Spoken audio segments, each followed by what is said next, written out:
Hello scholars, welcome to your World History World War I video.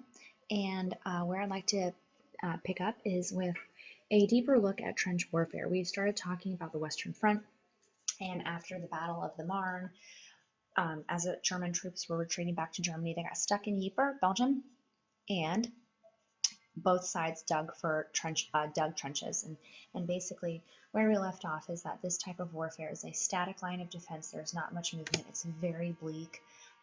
Two sides going at each other. What you're looking at here is a nice overview animated of the trenches, where you have zigzag trenches, you have the airplanes spying on both sides. What no man's land is right here, and it's called no man's land because basically if you're in no man's land, you are perfect location for the trench guys to get you. They're squatting in here with machine guns, all types of great weapons to kill you. That's why it's called no man's land. What you're looking at here is barbed wire. This right here are bunkers, very important because this is going to lead to the the Nazi bunkers, which we're talking extensively about for World War II. War of attrition, I have this bolded for you because um, this is really important for World War I and World War II. And basically, war of attrition, kill as much of the enemy as fast as possible. Hitler will use this type of warfare with his blitzkrieg mentality in World War II. So we've talked about the Western Front with the trench warfare. What's going on in the Eastern Front? Well, I'll tell you. Basically, it's a little different from the Western Front. They don't have the soil. They don't have the climate for trenches, so it's more static. There's more movement on the Eastern Front. In 1915, I'm so sorry. In 1914, with the Schlieffen Plan, Russia began on the offensive and actually started doing okay fighting against the Germans, but then was quickly stopped by one of the top German commanders, Hindenburg. It's a really important name. Make a note of that in your notes because we're going to hit on him a lot over the next couple of weeks. And it became very apparent very quickly that Russia was no longer a threat. Please note, Russia is still in the war, but Russia is no longer a threat. So that's the Eastern Front. The Southern Front, basically, we have Austria-Hungary, we have Serbia, we have the Balkan Peninsula, Bulgaria, Romania, excuse me, very, very mobile, not as much trenches. The war ends in the Southern Front between Austria-Hungary and Serbia, and there's fighting. It's ironic that these are the two countries that started this war. Italy, one thing I want you to make a note of with Italy is Italy started on the Central Powers side with Germany and Austria-Hungary. However, in May of 1915, they switched sides, and they switched sides to the Allied power side because they were promised land if they joined the Allied powers at the end of the war. The Allied powers basically said, you guys, we're going to win this war. When you're on our side, we're totally going to win this war. They switch sides. They fight with the Allied powers until the end of the war. Please remember that for after spring break when we discuss this again. War by air, we've talked a little bit about this. Airplanes were invented with the Industrial Revolution. The first airplanes were used as surveillance for spying. I showed you in the image before, the trenches, kind of seeing where everyone was stacking up. Eventually, they will be loaded with pistols and machine guns and bombers, and one of the first bomb planes is a German bomb plane. And then obviously, if you know anything about World War II, or if you recall, if you ever talked about World War II before, you'll remember the kamikazes, the Japanese. Our technology increased so much from Napoleonic Wars to World War I, and then in even a short amount of time from World War I to World War II. A Zeppelin is basically what you're looking at here. It's a hydrogen-filled big balloon, and although it is truly harmless, it was used as a scare tactic until the people realized, that's filled with hydrogen. If I shoot it, it blows up. So the war by air, yes, it's used during World War I, but it will be more important for World War II. So now I want to take us a little bit out of Europe, and I want to extend the war. I want to wage, what will eventually be referred to World War I as total war. And when the Ottoman Empire joined the Central Powers, this extended World War I into the Middle East. And what image you're looking at here, real great map, incorporate in your notes, please, is a campaign, the Gallipoli campaign. This is basically the Allied powers attacking the Ottoman. And what I want to show you here is, if you look here where my mouse is, the Dardanelles Strait, This has always been a hot topic for Russia. Think back to the Crimean War that we talked about in the 1800s. This connects the Adriatic Sea to the Black Sea to the Mediterranean. This is a beautiful warm water port, essential for the Russians to get supplies, right? Well, before the Ottoman Empire joined the Central Powers, it was neutral. Russia could go in and out. Well, now we have a situation because since the Ottoman Empire, or Turkey, as we've talked about before, has joined Austria-Hungary, this makes the strait impossible. And so it is essential for Russia and the Allied powers to get this strait. So they launched this campaign. Unfortunately, for both sides, it ends up being an extremely long, bloody battle. The Allied powers lose. Little fun fact for you to add to your notes. The Allied powers used a lot of Australian men. I throw that in there just because, again, to show not only is this war now left Europe and it's now in the Middle East, but it also is including soldiers other than British, French, German, Russia, etc. All fronts, east, west, south, are in a stalemate. There's fighting, there's no winners, there's no losers. So let's talk about America, because we haven't really talked much about America.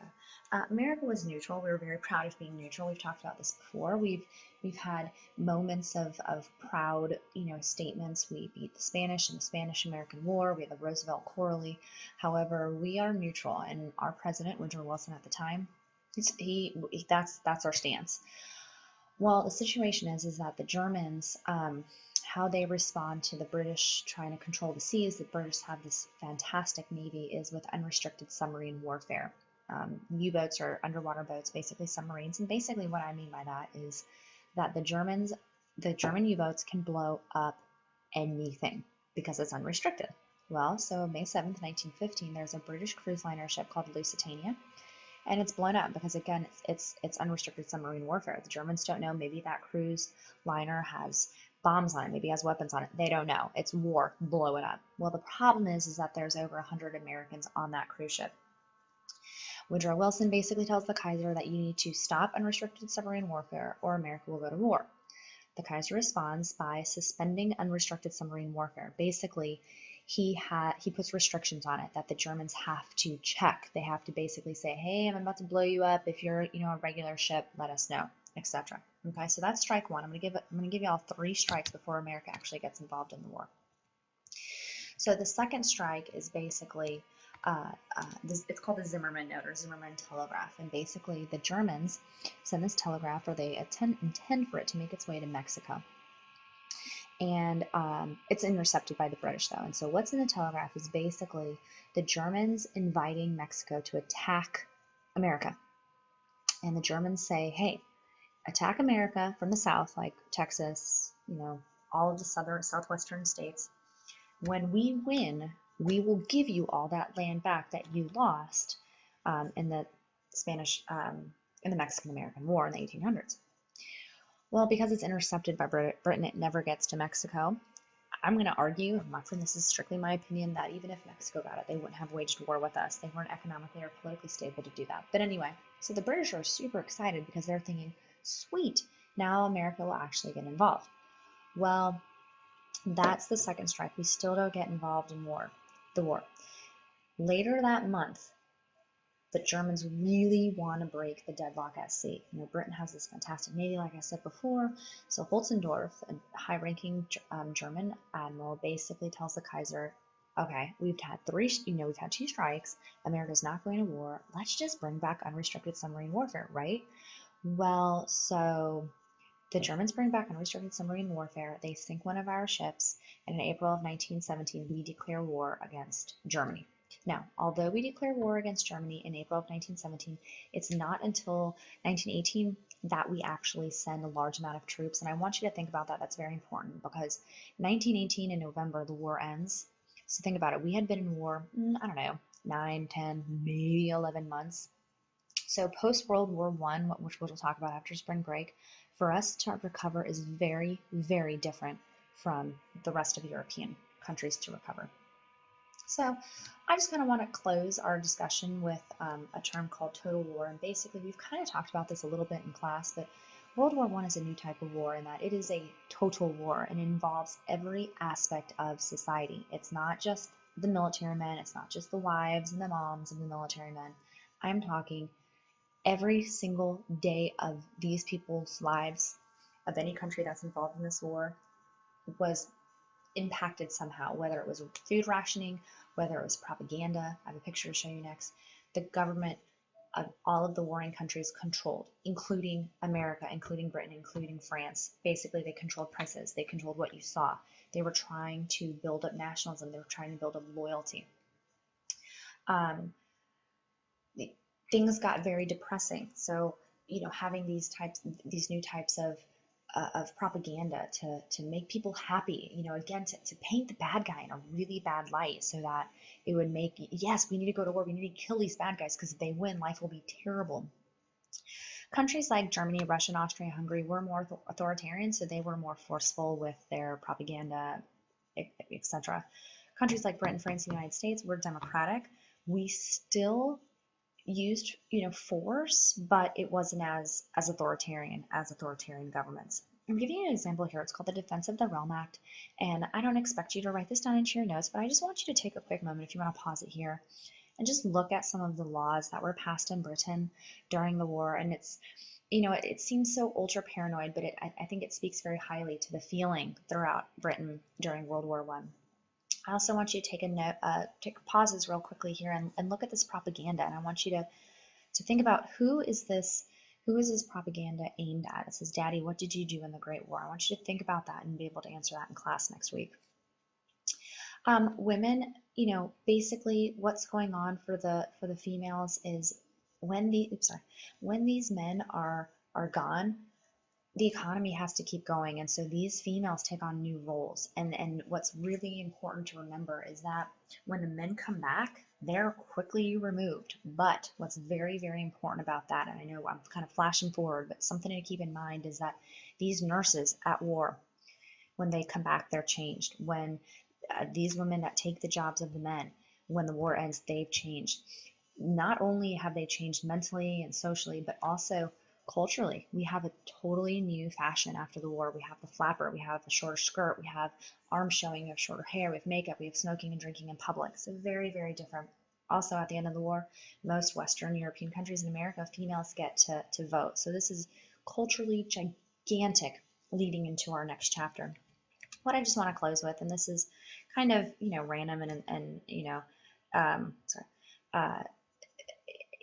the Titanic, and I know it's a little out of chronological order, but honestly, I forgot to mention it earlier. But the Titanic, which I'm assuming, but maybe you haven't, but many of you probably have heard of it, seen the movie. But this British ocean liner was sunk in April of 1912, so right before World War One. Anyway, I thank you for your time, and I look forward to seeing you in a week. Thank you. Bye.